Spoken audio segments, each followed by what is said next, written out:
What's up? Welcome to the Fed Up Podcast. I'm Ryan here with Jordan, dude. How you doing? I'm so incredibly okay. Right on. As usual. Yeah. So today we decided we want to talk about vices. And Jordan, you were feeling the same way as me about the topic. But yeah, man, I wanted to talk about it just because I feel like I've been seeing people struggling with their vices more and more lately. And it really has been, I don't know, kind of tugging at me to get to the root of what does it mean to struggle with your vices? What are the vices? Yeah. And how does it look struggling with your vice? Like all these things that I don't know if we're really aware of kind of in our comatose society. So I wanted to, yeah, just have a conversation about it, see if it's helpful. And if Yeah. not, at least we got to talk about it. Yeah. So vices, man, what comes to mind when you think about it? Just open-endedly, I mean, the imagery of a vice, and both you are in my trades, and there's so many different mechanical things that grip things and bind things together to have such impact and weight, to have something be immovable and grip it. You think about imprisonment, you think about something being shackled to something, and all of those images, transferring it to things emotional. Obviously, it is not a positive thing. Mm-hmm. So it's a imprisonment in the mind, whether or not you're aware of it. There is an incredible amount of our energy that I think most of us, very much me included, subconsciously we are bound to and shackled to ways of coping with this gift of life. And I think we have these vices because we don't think life is a gift. Yeah. We basically wake up and there is a prison, and it's in here. And there's a lot of things we're bound to that we're not aware of. And for me, I think the immediate, like, obvious forms of vices, I mean, all forms of addiction, all the drugs in our culture, sexual, pornography, and then there's the other side of the spectrum where it's the hidden vices of just doing A, B, and C to get through the day, whether it's like I'm going to get my super duper quad shot, venti mocha, whatever, Yeah. Whatever simple form of addiction to just give you that false sense of fuel, So I think about vices. I don't think it has to be something that makes you go and lose your home, lose your marriage, lose your kids, and start breaking into people's houses to go cook some meth. Like, I don't think it has to be that extreme. I think we are all shackled to some form of something to get through the day and get through the things that are hurting us to some degree. So long-winded ass way of saying what vices are, but what do you, at just an immediate like vantage point, because you're the one that's been thinking about these things in the environments you've been in, you've been seeing vices, quote unquote. What are you seeing people be bound to? Sure. That has made you want to talk about it? Yeah, that's a good question. So I think it's more of when someone is struggling in life, whether it's a job they don't like, a situation that's really difficult, some sort of hardship, we tend to reach out for things to make it easier to bear. And I think a lot of times the unhealthy things are what I define as vices. So, it could be Netflix, it could be all the things you just listed. But it's a matter of, like, the perfect word was coping, right? So how do you cope with life when it gets difficult? And the vices are the things that pull us down the spiral of, like, it may numb and it may make us feel good temporarily, but we're just going to come back to it over and over again. And a vice is something that we end up using and using and using and using. And sometimes it's hard to stop using that. Or sometimes the thing we use ends up using us and we can't get away from it. It's like we're bound, like you were saying. So I think, where I see it during the day, because in construction, a lot of times you're around dudes that, one, they don't want to be there. They're just there to make a buck. And I get it. The job itself isn't glamorous. It's not easy. There's times where I really don't enjoy what I do. It's something you have to do. And when you have to grin and bear it, a lot of times, you're just kind of in that survival mode during the day. And then when you get done and you're out of survival mode, your body hurts, you may be stressed out about something or something like that. you're just looking for something to kind of keep that survivalist mentality. Like, I don't want to feel these things, you know, I want them to go away. And we have so many things around us that can do that. So I think when I observe a lot of the different people and like what they do for fun and how they, take a break and recover, a lot of times it's just like, whoa, like it's just you're beginning to see a pattern of more and more people that are just tending to check out. Like, Yeah. I mean, how often you hear someone like, "Oh, I go home and meditate," or "I stretch because it's cathartic for my Yeah. body." Like you don't hear that. It's not You hear the real. dude who's stopping at 7-Eleven every day, getting a 6-pack or 12-pack, throwing Yeah. it down and coming back to work the next day. Yeah. So for me, it's like, okay, are we just getting lost in the world of vices that are readily available to us because Yeah. they're easy and they're effective? So it's like, I think a big part of it is talking about it and trying to understand what's behind that, Mhm. because it's something where I don't even know if we're realizing that we're using all these different vices, you Yeah. know, or if we are, we're just kind of just going, okay, it makes me feel good. That's all I care about. Yeah. So I don't know. What's your experience though? Well, when I'm hearing you talk, I mean, just the imagery of the 7-Eleven, quickly pick up a 6-pack and pound it because I'm never going to have a real 6-pack, so might as well just drown it in a 6-pack of beverage, Yeah. You immediately think of there's an appetite there, Yeah. and there's something that's wanting to be satiated, and there's a hunger for something.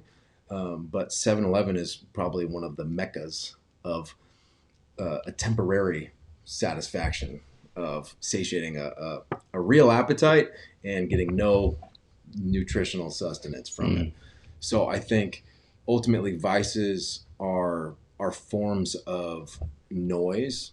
They're things that are distracting you. Like the word that you used initially is getting to the root of what is underneath of a vice, because the vice itself is just it's a byproduct. It's the symptom of what's going on underneath. And I think underneath, whether your vice is related to sexuality, whether it's related to drugs, all things in that realm, whether it's my appetite, my vice is connected to, I literally go home and binge watch every Netflix thing. Like, I'm so plugged into some form of media, whether it is a social media thing. Like, all of these things were created because we needed to be attached to some version of that thing, but we don't have the courage to navigate, like, can I explore satiating the appetite and not have to be chained to something?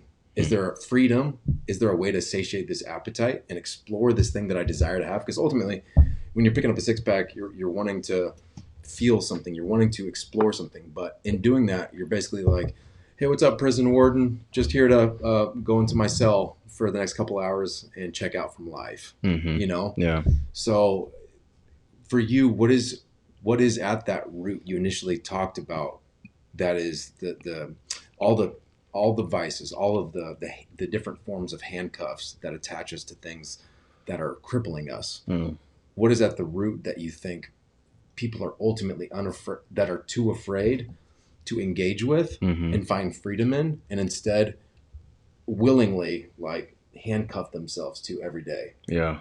Yeah. To the point, like you said, to where an addiction becomes something that you were in control of, recreationally exploring a thing. Yeah. And now this thing is controlling you. Yeah. Like, you and I both have had serious addictive things in our life, and we have had prison wardens own us, quote unquote. So what is at the root of people's willingness to be owned by different things and have these vices? Oof. Yeah.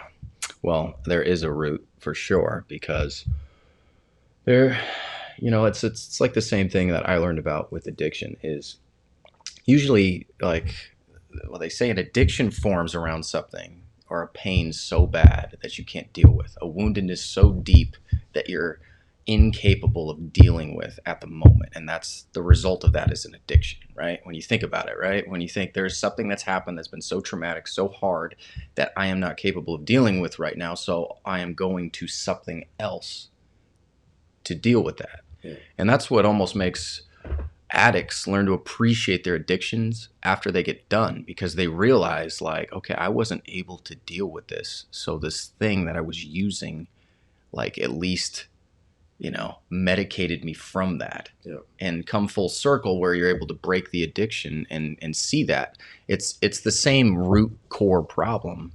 And I don't care if it's AA, NA, SA, whatever it is. It's, how do I love myself? How do I accept myself? How do I show some sort of self-love? Because that's what it is. So you're saying that, not to interrupt, but I just want to clarify that vices are, it is the immediate band-aid over a wound that we have of some form of inability, some truth that was planted in us. So that root we're talking about is, there is a weed in that root system that's suffocating self-love, and whatever vice that you're spending time with is running you away from the idea that I'm actually worth not sabotaging my life and ruining it in this moment this way. Is that what you're saying? I'll clarify it this way. So I'll say that, well, an addiction forms that way, right? Around a woundedness too big to bear at whatever point of your life. When vices step in, there may not be a woundedness that big that makes them an addiction, but there's something in your life that is making you not accept yourself. And a vice is there to help you deal with that core rejection or denial or whatever you want to call it. And so to me, it's like when I see people using alcohol or something like that, it has to do with the fact that you don't love and respect yourself enough. Just, you know what, the one of the biggest, most beautiful things in life for me and being a parent is, like, it teaches you how to love in a way that I don't think anything else can. No. Because just plug in your daughter or my sons.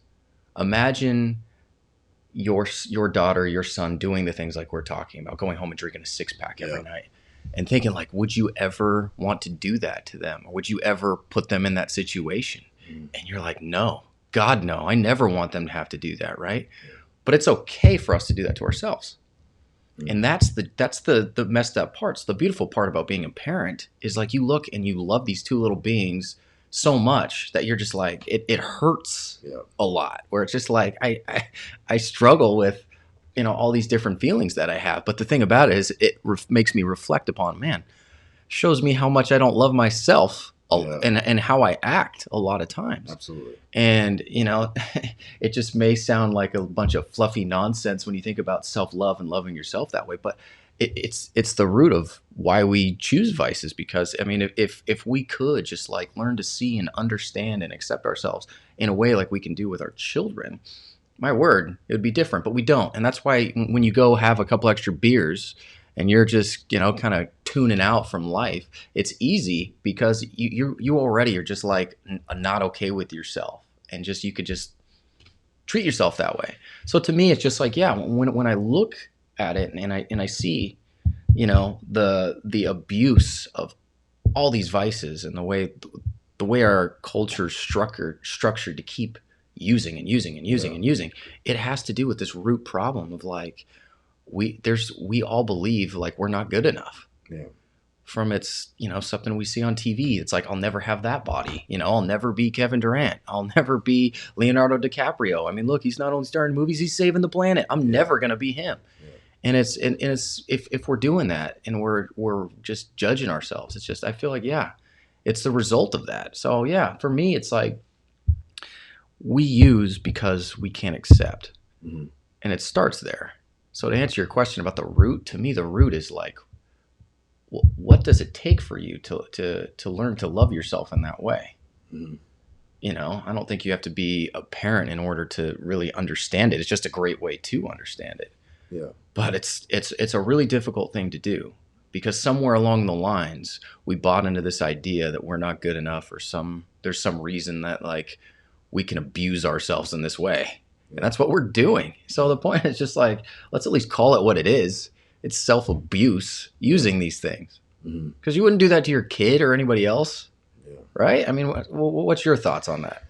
Well, I think it's the parent aspect of understanding what love is I would say very fundamentally, it's what drives my pursuit of everything of value in my life. Is my level of love for my daughter is what fuels me in every sense of the word. I want to become and be everything that I want her to be, but the ping ponging of that, the hard part of that is I was never taught how to love myself. I was actually the opposite end of the spectrum. Um, I was thoroughly schooled, and I had my doctorate level of self hate in the environment I grew up in. So um, I feel like it's a gift because I have a blueprint for what not to do. But the interesting thing between this transition of generational non-understanding of what self-love is into I know what self-love is because I know what it's not, but I don't know how to give it to myself fully yet. But I sure as hell do know how to teach you about it. But now I have this dilemma of do as I say, not as I do. And for me, it's when I've been thinking about vices a lot. There's a person in my life that has desperately wanted me to see truths about myself, and we have had very intense conversations about what truth is, quote unquote. And for me, this person loved me enough to be honest in a way that my vices, the hidden vices of how I've coped with life as a byproduct of never learning how to love myself, it's been very evident that a lot of what I do behind the scenes up here, subconsciously, it's like there is addictive behaviors that prevent me from letting anyone really, really close to me. Because there is this fundamental law inside my soul that is, you're never going to be fully worth being loved radically, but you can use your seemingly endless amount of energy and focus and creativity to create something of value. Sure. But you yourself will not have that value. So there's this constant juxtaposition, like very much devil angel on my shoulder of like, it's okay that you're never going to be enough, but you can try. And it's enough to make sure your daughter knows what self-love is, as long as she doesn't know that you don't know, you know? Yeah. So and that's why I've been thinking about vices a lot. Cause I'm like, damn, like I am very much addicted to surviving life in a way that is isolated, away from relationship, and that's super unhealthy. I think we are by design supposed to be relational beings, supposed to be connected, supposed to have intimacy on all spectrums. With whether it's a platonic relationship, I think we're supposed to be free beings to be able to communicate and express and always to everyone fearlessly. Yeah. And I think we are so thoroughly, brutally fucked and crippled from being able to attain that idea of self-love in a way that is experiential, self-love being played out in an interactive way, not just a like, dear diary, I'm proud of you today. Dear diary, like, let's take a moment and let's just pat ourselves on the back and give ourselves a hug, and whatever stuff you have to lie to yourself, fake it till you make it. I think the true root of all vices, as you said, is ultimately, I think you can trace it back to the core issue of whether or not you give a fuck about you. And I think that's really hard for people to really digest. Sure. And it sounds abstract because we want to look at an addiction or something that's crippling us, and we want to detach it from self-love. It's just like, no, it's just this thing. Yeah, once you solve that it, I snowballed into, and now there's snowballs in my nose, and I mean, it's just it's just whatever, and I didn't expect you going there. Yeah, but that's the thing is people get into habitual lifestyles that are destructive, and they just say, this is who I am. Yeah. And they don't realize that no, the origin of your heart is supposed to be in a place of true self-love and acceptance. Sure. And so my point of all this is to say is, like, we are constantly putting ourselves in positions to be whether it's this thing that's always within 5 inches of my hand. Yeah. This is a gateway drug. and every app is designed to basically be like a slot machine. And whether it's an email thing, whether it's a Instagram, whatever, it's people get on their phone not having a purpose to get on the phone. It's just this, I want to have this dopamine hit of someone gives a fuck about me. Yeah, Someone yeah. put a like, you know. Yeah. So we are constantly bombarded with and constantly putting ourselves. It's like self mutilation in our soul. It's like, I'm gonna open this thing and see how everyone else is doing more gooder than I am in life, you know. And it's that addicted behavior to posturing. Am I doing better or am I doing worse? Am I doing better or am I doing Sure. worse? So But I think that's the biggest awakening is when you see that all these people that you put on this pedestal, you realize that are not.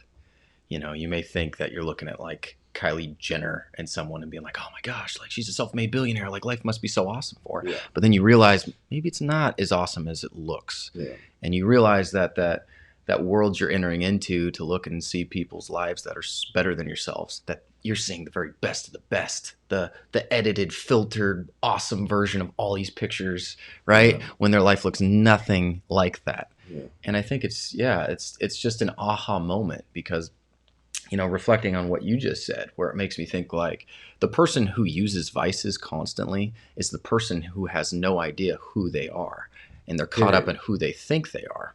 And the aha moment to break free of that is when you have to tap out and realize, man, I don't know who I am. All I know is, you know, who I think I am. And then the more you kind of chip away at that, the more you realize, oh, that's not who I am. But the problem is we don't want to pick up that axe and do it. We just want to, you know, watch Netflix some more, right? And it comes down to this. It's a matter of like, what do you want life to be? Do you want life to be something you survive every day? That you have to have that dopamine hit where you have to be able to check out and you just grin and bear it until you just get that sweet taste of death?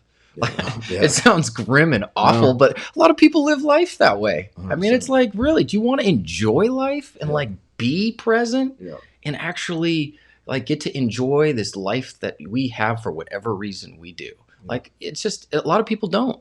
They just like keep focusing on the next thing and the next thing. And it's just like, yeah, well, if that's all it is for you, like, okay, that vacation is going to be the thing that makes life worth living. Once I get to Thailand, man, it's going to be awesome. Yeah. You know, you get there and then the hotel sucks. It's nothing like the pictures. You know, you got screwed because someone charged you way more for like a double room. You know, you Yeah. couldn't get the jet skis you wanted. It's like, Exactly. shit, this whole thing went sideways real fast. Yeah. Right? And then it's just like, well, now I have to go back to work and grin and bear it till the next vacation. And it's Yeah. like, yeah, I don't want to live life that way. Nobody does. The problem is, it's just like, you just don't realize it. So I think a big part of this is like, yeah, you can survive life. We have all these tools. That's basically what our world does a great many. job of. Yeah. We'll give you all the tools to survive your life. But what does it take to actually live it and thrive in it? Because that's what this comes down to. You're going to be a person who uses vices constantly if you are surviving your life. Yeah. You will not use vices if you're actually in it Thriving, and yeah. being and thriving in it. Like, you won't. But we don't do that. We don't do that because the reality of the machine, I guess, that we are thrown in a lot of times when it comes to work and this capitalistic mentality is it's all about making your money. It's all about getting something that's going to make you happier or whatever else. Yeah. How many people are just present at their work and just like actually mindful of what they're doing enough where there's peace in it? I don't feel like very many. No. And that's a big part of why I wanted to talk about this. The people I see at work every day, it's just, I want to get this done. You know, you rarely see the one who's like enjoying their work. Like, I rarely see a welder who's just like, yeah, man, this is just the greatest thing Yeah. ever. It's more like, I hate this. This position sucks. I hate getting burned all day. Yeah. It's wet. I'm getting shocked. This sucks. Yeah. Right. And and when your life has so much difficulty all the time, yeah, then you're going to use vices all the time. So I guess it leads me to my question for you. So Okay. if if we are a culture that uses vices all the time, what can be a vice? Can anything be a vice, or are there certain things? Is it like the 7 deadly sins where you're like, you see it as like there's certain categories, or is it like, can anything be one? What's your thoughts? That's a great question. I think it's unfortunately, because it's going to further complicate the topic, but that's never the goal. It's always to simplify it. Is I think two people can do the same thing and I think it can be a horrific vice for one, and a positive escape for another. Mm. I think balance is the thing that should always be the goal in life, and you can't go a million miles an hour in the direction of purpose and meaning, and because you'll crash. Like there has to be room to be human and do things extracurricularly that do bring like a moment of freedom, whether it is having a glass or two of wine occasionally to feel that kind of calm state, enjoying Sure. it with a meal and friends and enhancing the moment. Hmm. Not to advocate for Jesus's like AA meetings he didn't have by creating water into wine and stuff, but it's I think and being in the same room with a bottle of wine for someone can be a trigger, and they're gonna just ruin the next week because they've been trying to stay sober. And so I think, can specific things be vices and not for others? Um, it's a very hard gray area thing. I think the core issue is having the courage to be honest about why you're doing the thing in the first place. And I think most people are bound to different things in forms of escape Mm. because they aren't thinking and they're not present. And I think that's the thing you really nailed on the head is there is this almost irreversible state of sprinting away from the moment. Hmm. Like I am not here. I am not here in this moment. I am bombarded by all of the things that I am not. Yeah. And I'm bombarded by all the things that I still have to accomplish in this day or this week, this life. Hmm. And there is this almost unplugged like thing inside of humans that were always around. It's like they couldn't even care less about engaging in a conversation. And the only reason someone's engaging in a conversation with you is because they're waiting to hear something that reminds themselves about themselves so they can talk over you about themselves. Yeah. So it's a hard one to answer, and it's a hard one to like narrow down, but re-say the specific way you phrase the question, because that's what I really want to hit. Sure. I want to know, are there specific things that can be vices? Can anything be a vice, or like what does it mean when we're talking about vices? Specifically, yeah. um, I think, and that's what I think trying to say initially, is I think it's having the courage to know whether or not you're running away from the moment, because I think that's what all vices do. It's an escape. It's a transportation. It's getting in my spaceship and going on the cocaine highway to the moon. Mm. Yeah. It's something that is numbing all of your sensory concept of what is happening around you and making you feel either just inebriated or what. It's numbness. It's a vice is whether it's that sitting with a trough of margarine and popcorn sponges, butter sponges, and watching a movie. They're all things that are. It's the 100 meter sprint, and there's a finish line, and it's like fuck me. Once this movie's over, I got to start sprinting to the next thing, Hmm. and the Yeah. next thing. Yeah. And so for me, it's a vice is something that is taking you away from being present. And I think you can watch a movie. I think you can do things that are considered vices, but be engaged and be present. Hmm. So it's a gray area thing, and it's subjective to the individual. Sure. How would you answer it? I'm curious to know what your thoughts would be. Well, I think it goes down to like, so I mean, when you seek to define what a vice is, Yeah. it's like a bad habit, or it's something that it has everything to do with the behavior of the person Yeah. behind it. So when a vice becomes a vice, has to do with the attitude or the person using whatever thing it is. And in that sense, if it has to do with contorting and twisting something, I think almost anything can be. You Yeah. could think of like taking anything pure and tweaking it to your purpose. Yeah. There's something in recovery groups that we learned, right, where we were talking about lusting, and this is I don't know if you call it lust or desire, whatever you want to call it, but it's basically you take something like this natural instinct and you contort it to serve you in some way. Yeah. And that's like the root of like where something goes awry. So you think of that definition, and basically anything can be, because a Yeah. friendship can be one when you're using them as a crutch for your life, or your kids, or anything really, because it's all about getting something out of whatever your target is, even though that target isn't intended to give you that. So, like, you can use your kids, for example, because it's an easy one that we've already talked about, right? Like, if your kids are like your purpose in life, they give you significance when that's not their role. Like, they weren't brought into this world to give you significance. They were brought into this world for, whatever reason. But if you're looking at them and going like, okay, now my life has purpose because I have these two little people depending on me. Once they leave the house, you're going to be a wreck. Mhm.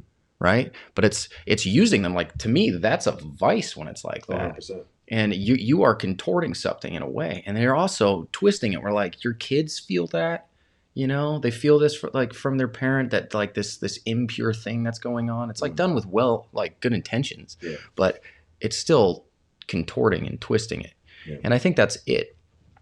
We become the people of vices because we contort stuff. There are things that are naturally addictive, right? You could take heroin and be hooked on it for life because of some biological hookup, right? Whatever happens, we still don't know the exact reason, right? But we do know that, like, there are, there's an approach to how we can live life that can make anything this jacked up thing that basically, to me, a vice is like, it's using anything with a crutch, right? It's like just like crutching through life, whatever that is, your kids, heroin, like, whatever it is. And it's sad, but it has everything to do with the person behind it.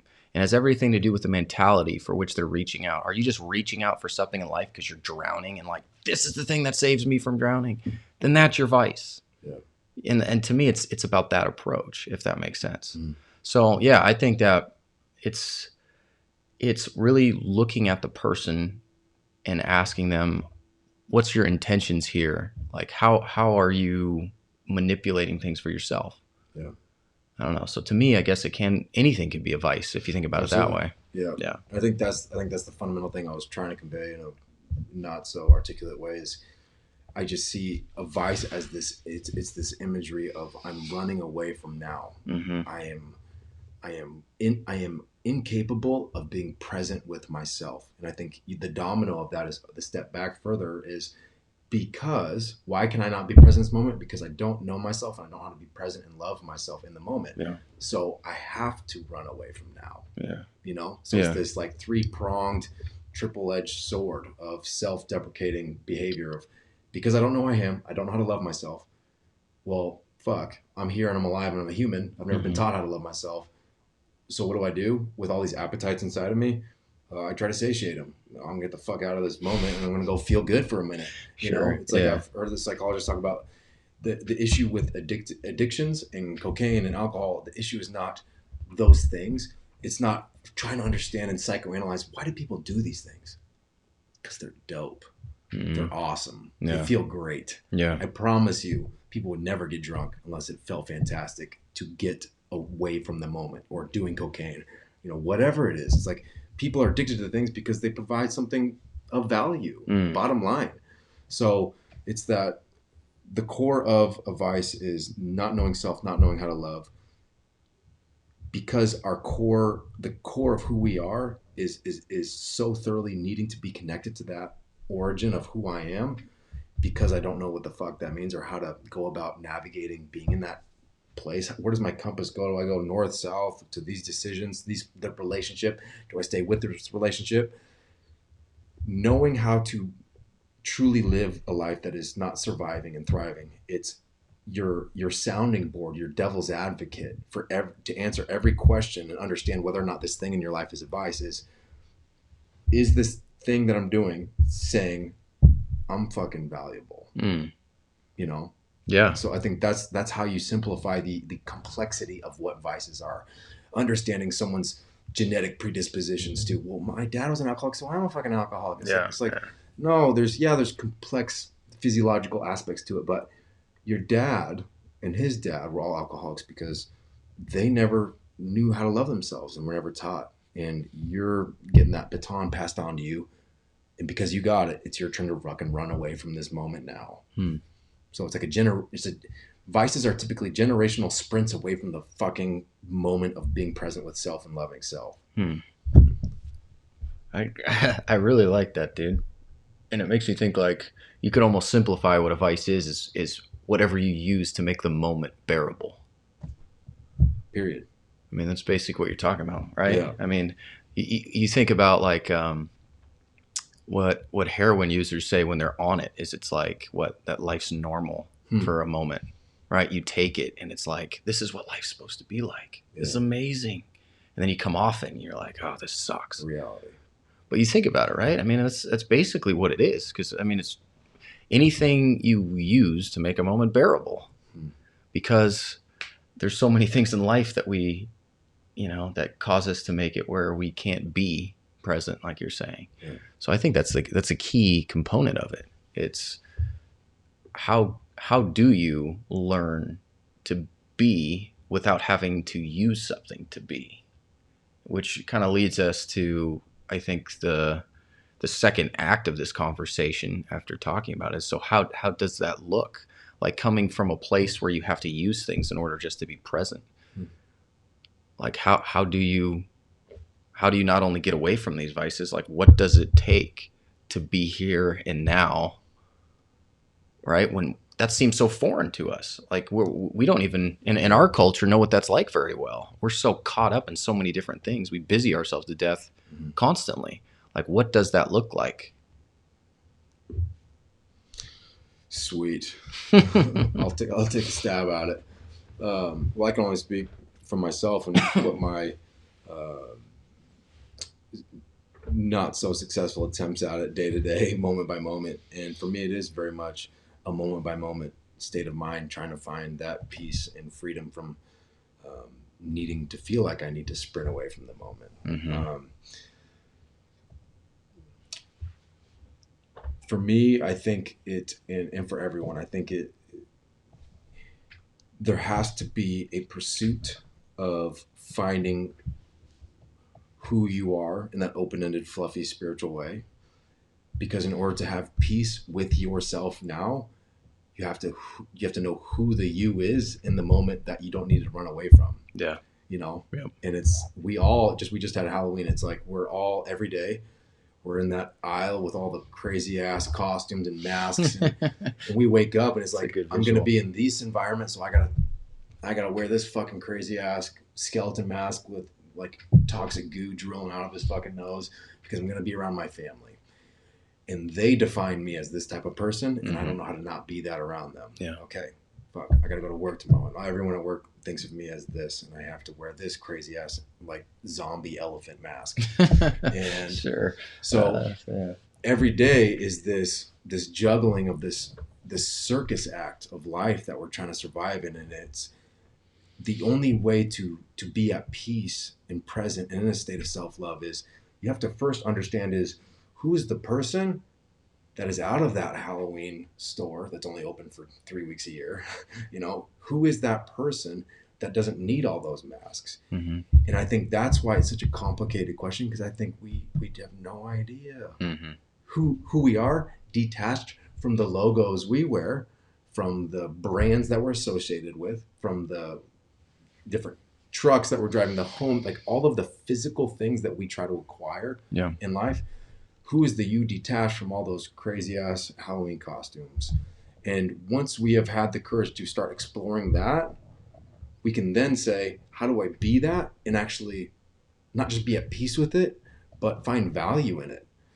There's this, it's a sequence of rewinding and unwiring and rewiring all these neurons. It is a brutal thing because we are addicted to all those masks. Mm-hmm. I'm addicted to being the type of father that I am. I'm addicted to being the type of husband that I am. I'm addicted to being the type of coworker that I am. I'm addicted to being the type of friend that I am. And you start to look at the type of friends that you have had, and you're like, what is this person in my life? And I think these are the secret vices we have, is the relationships, because those are the things that say the most about who we are. You are a mirror of the people you choose to surround yourself with, and the reasoning behind why you choose to be around those people. Yeah. And you and I have both had experiences with being in people's lives and overstaying welcomes in people's lives, and realizing, for me personally, like I've had to have a lot of funerals in my relationships because I've realized that I'm continuing to have that person in my life because there's a part of me that has this Captain Save-A-Ho aspect that I find value out of being a hero for other people because I don't know how to be the hero for myself. That's right. And it's way fucking easier to be all about someone else's like redemption story Mm-hmm. than having the courage to be like, look in the mirror, like you were saying, I know how to love my kids like a fucking champ. Mm-hmm. I don't know how to love the broken boy in my own mind, Mm-hmm. you know? Yeah. And that's my struggle every day is because my father so thoroughly taught me how to hate myself. I have always had a broken boy in my mind in this grown ass man skin suit. So my daily battle is, how do I get that? I know that broken boy is in there. Fuck yeah, I do. So no one's ever taught me how to fucking love myself. No one's ever been there to mentor me and say, come here, slugger, get out of that sad little soul and come out here and play and throw the pigskin in the backyard. Like, Yeah. there's been no one in my life. So I've only been with myself. So I have this constant yo-yoing of trying to age that little guy's soul, heal those wounds, so that I can have this harmony of a healed brokenness and a presentness of who I am now today in this current moment, and having peace and being in the moment, not running away from it. So I talked about a lot about Halloween and fucking, I don't even know what the fuck I said, but the core of it is for you to feel that you don't have to be bound to something to have a vice. You have to find out all the vices you are attached to, all the masks that you put on, all the things that you know that is not you and you're being for other people. You're doing all these things to feel like you have value. If you took off all those masks, who would really fucking be there? Mm-hmm. And the more I took my masks off, people started leaving because I stopped being all those things for other people. And I started focusing on how do I be that for myself? Yeah. And maybe I'm not going to have the life that I want until I know how to be it fully for myself. Because once I know how to fully love myself, I can actually have real relationships because I don't need anyone. I can have people in my life and actually give to them and not take from them. Yeah. So, sweet Jesus is this, it feels so long-winded and complicated, but the core of it is truly like, until you find out who the fuck you are, you're never going to have any business attempting to be find a way to be present in this moment. Mm. So to bear the burden, as you said, a vice is having an inability to bear a burden of this present moment. I gotta fucking run away. Yeah. So in reverse, like what would you say is that strategy in that war room, strategy room of like, how do I attack the day so I don't feel like I have to attack anything and I can just be present? Mm. Sure. Learning to be present is a tough thing to do. I mean, I feel like was it Eckhart Tolle's book, The Power of Now? It's a really good book that helps you kind of understand the importance of why you want to be present, be in the now, like he talks about, and kind of a road to get there. But man, it is foreign territory regardless, whatever book you pick up, because it's just I feel like as you grow up in this world that we're in America for specifically, whether or not you actually grew up in the church or whatever else, but you know, it's just like this message is beat into your brain of like, you have to do something to make yourself something, right? It's almost like the American dream is like anything's possible with hard work and dedication, right? But we only care about the people who have put in the hard work and dedication, right? The hard work who have built a business, the Jeff Bezos, the Steve Jobs, the Bill Gates, you know, the Kevin Durant's, all like the people that have like pushed themselves to the point of all these accolades, right? And you think of like, it's all based on you and what you have to do. And if only these tiny fraction of a percent rise to that level, everyone else, if they're using that same motto for life success, is going to end up feeling like you're not enough. Like damn, I wasn't that good at basketball. Man, why couldn't I just have the mind of like Steve Jobs in order to figure this stuff out? And I feel like when you kind of adopt this mindset, it just builds you into this person, this kind of Frankenstein monster that you realize that you don't want to accept. You can't accept because you're looking at it going like, I don't want to accept Frankenstein over here. Like, man, you did terrible at school. You tried out to be successful in whatever business endeavor and you failed, right? And it's all built on like not being enough. Yeah. And I feel like that's our lives reflect that. Like we work with dudes who work every day with the fact that like they've accepted like my life sucks. I was dealt a shitty hand and I'm just going to make the best of it. I mean, it's kind of hard to love yourself if that's how you're living your life. Mm-hmm. I mean, you want your life to be something that you're excited about every day. You know, your job may be difficult, but you still want to be able to enjoy life. Mm-hmm. And I think that's the hardest part when you think about trying to get in touch with how to actually live a life that you're thriving instead of surviving. Mm-hmm. So to me, it's just like, yeah, or it's like you have to break the mold that has been present for you. And you talk about how your dad really pushed you to that place. I mean, there's so many things that push us all to that place. It doesn't have to be a dad that's just ingrained some horrible mindset. It could just be watching football at Sunday and just getting caught up in like all these dudes' lives that like you think, oh man, it'd be so great to be Drew Brees or whatever. But the fact is, it's like, how do you learn to accept you and be excited about what you have? That's the thing. And that's the thing a lot of people don't want to deal with.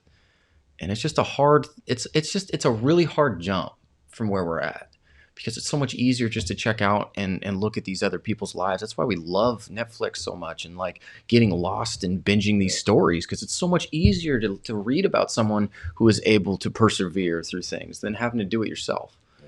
And so I think, yeah, we'll constantly be the people that just eat up the vices and do these things because it's just such a difficult road to just learn to be. Because a lot of people just don't think that they're worth it.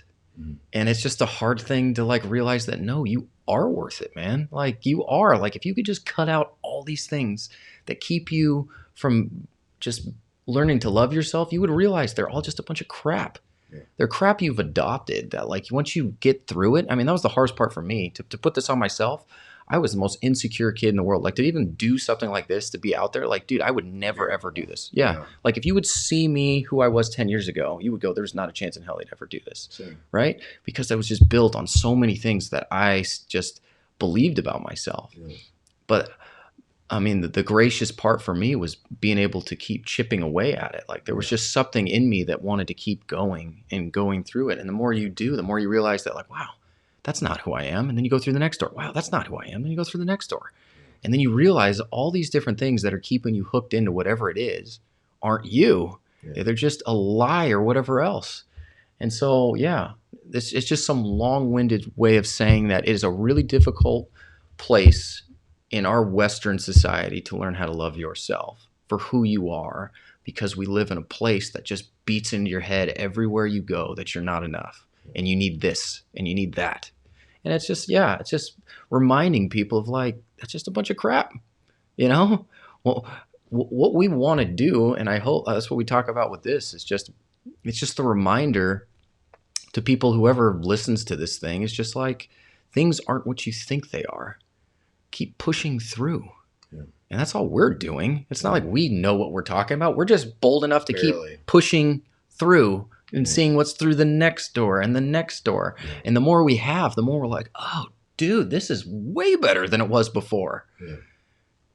And then you're not using all this crap to make yourself feel better. You can actually be with your kids. How much better is it going to be a dad where you can be present with your kids and not caught in something else? Yeah. You know, and that's all we're trying to talk about here, right? It's just, it's the saddest thing when I see all these awesome people and they're just stuck, and it's just stuck after stuck after stuck. And I feel blessed because at least whatever reason I've been spared for the things in my life that have kept me stuck. I just want to keep going and then just keep talking about it. And if it helps people, great, you know, but otherwise it's just sad.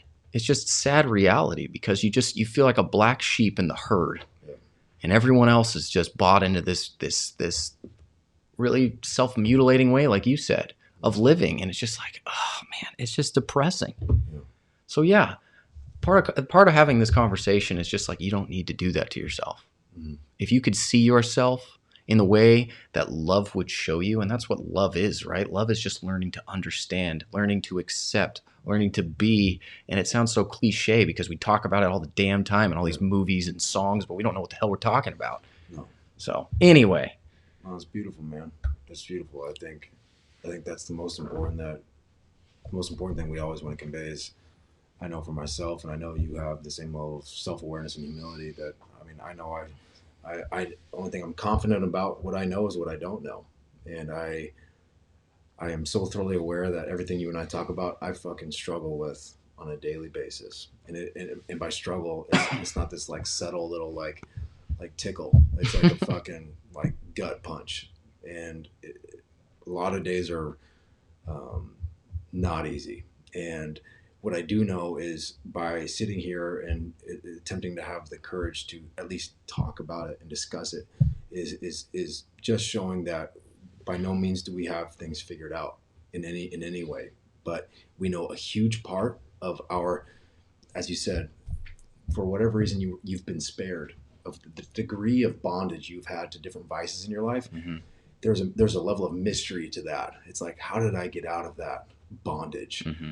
And sitting here is just to hopefully inspire and ignite those who are listening to say, like, it's not about fully escaping and never being that form of human, because you're always going to be human. You're always going to struggle. It's saying that so much of attaining moments of happiness, quote unquote, and peace are just relentlessly pressing into it and just continuing to not give up. And that is that in and of itself is a noble pursuit, because it is so easy to tap out. It's so fucking easy to just do the things that feel good. And the sad part of that is the cost of that is furthering the granules of sand and the quicksand that you create every day, and adding granules of sand to that. I know that it is not easy to pursue peace and meaning and purpose, but it is a hell of a lot more meaningful than meaninglessness and tapping out. Yeah. So I just think it's so important to whoever does hear it is to know that there's no arrival.